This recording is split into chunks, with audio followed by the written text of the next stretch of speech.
Nyama mimi zile bwana.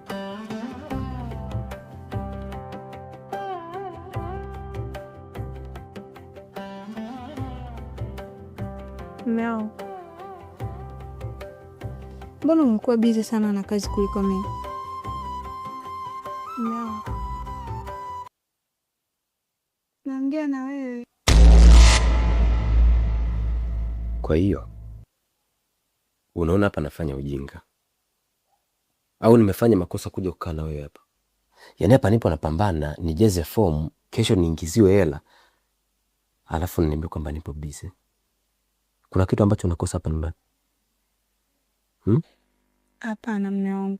Siku hizi unachelewa kurudi kazini, na hata kama ukirudi au nipe muda kama mwanzo. Hata kama nachelewa kurudi, nachelewa kwa sababu nakuwa nipo busy, nakuwa nafanya kazi za maana.